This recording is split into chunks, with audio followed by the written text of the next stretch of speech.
Bienvenue au Fige sur un stand d'un petit éditeur en devenir. C'est Sable Production. Je suis avec Stéphane qui est à l'origine de ce nouvel éditeur, hein, c'est ça? Le gérant, voilà. Et des associés. Tout à fait. Alors, est-ce que tu peux nous expliquer ce qu'est Sable Production? Sable Production, c'est avant tout la concrétisation d'un regroupement d'amis en fait qui, au bout d'un moment, a décidé de lancer une boîte de jeux. Voilà, donc on a décidé de jouer, de créer et maintenant d'éditer. Et on a fait ça à deux avec Cyril Garot, mon associé, et voilà. Et donc c'est plutôt de la passion et c'est à nos heures libres que l'on travaille sur Sable Production avec une petite production pour l'instant. Parce que tu es évidemment un vieux de la vieille en matière de jeux, un peu comme moi. Hein. Dans les années 80, on jouait des jeux comme Full Metal Planet, Dune et bien d'autres. Et bien d'autres, oui. Effectivement. Dans les années 80, il y en avait un petit peu moins et on jouait un petit peu plus. Maintenant, voilà, on joue à beaucoup, mais à pas longtemps en fait. C'est ça le problème. C'est un peu un reproche qu'on peut faire, c'est qu'il y a vraiment un peu trop de jeux qui sortent. Voilà. Mais bon, on n'est pas là pour développer ces considérations philosophiques. Je te propose de faire un petit retour sur les jeux dans l'ordre chronologique, puisque le premier jeu qui a été édité, c'est Charaf. Charaf, voilà. Notre premier jeu, sorti Cannes 2019, l'année dernière, pile poil. On fête son premier anniversaire. C'est un jeu d'ambiance, on va dire jeu d'apéro. Il va falloir se creuser un petit peu les méninges pour bouger des mots d'animaux et fabriquer donc des mélanges de chameaux et de girafes pour faire des charafes, d'où le nom du jeu.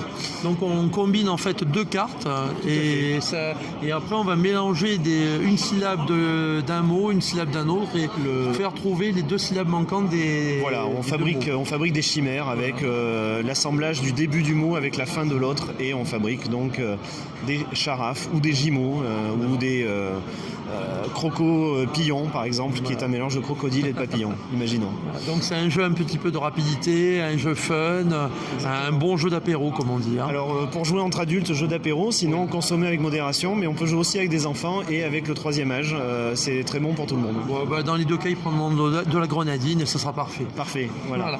Ensuite, un an plus tard, on a concrétisé un autre jeu que j'ai dans les cartons depuis très longtemps grâce à mon ami Christophe, La Princesse aux échelles. Voilà, une grande envie d'aller plus loin. On pousse un petit peu plus la mécanique, c'est plus futé, plus mathématique. Pareil, une grande envie, une grande passion, un grand délire. Supporté pour le coup par un artiste qui en devenir et un de renom désormais, Raja, qui nous a fait des magnifiques aquarelles. Donc voilà. Donc vous allez aimer les dragons, un peu moins les princesses avec ce jeu.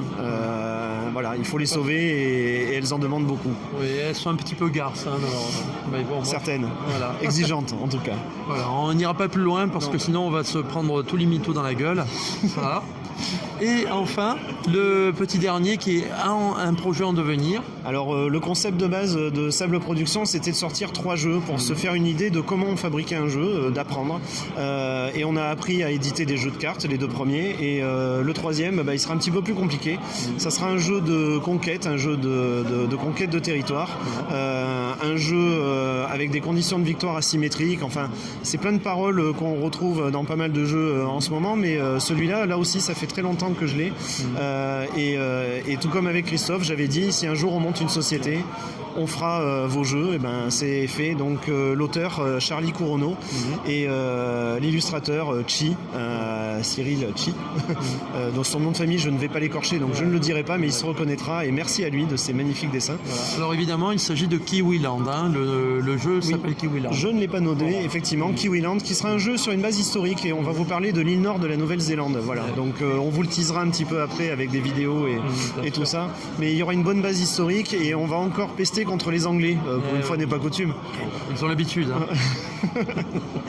Voilà. Et là, effectivement, ce qui est intéressant dans ce jeu, c'est qu'il y a des conditions de victoire asymétriques qui essaient de coller effectivement à l'histoire de la Nouvelle-Zélande. C'est ça qui est assez amusant. Voilà, alors à l'histoire de l'île nord de la Nouvelle-Zélande, où les Anglais ont débarqué, ont déboisé terriblement, ont ravagé des populations de kiwis et ont importé des opossums qui n'avaient rien à faire ici.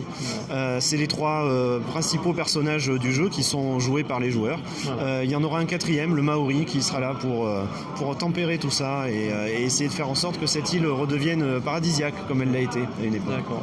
Donc là, c'est un jeu pour 2 à 4 joueurs, pour une durée de combien?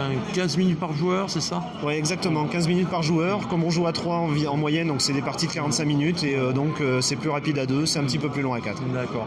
Et ça, c'est prévu pour? Alors dans l'idéal, ça sera SN 2020, donc en octobre 2020, mais après il y a les aléas de la fabrication et de la distribution, mais on va tenter. Voilà. Parfait. Bon, ben, bonne chance pour ce 3e opus. Et puis voilà, en espérant, on se recroisera pour refaire un petit teasing justement sur Kiwiland, qui m'a l'air d'être assez prometteur. Avec grand plaisir. Voilà. Merci à toi Stéphane, et puis à bientôt. Merci.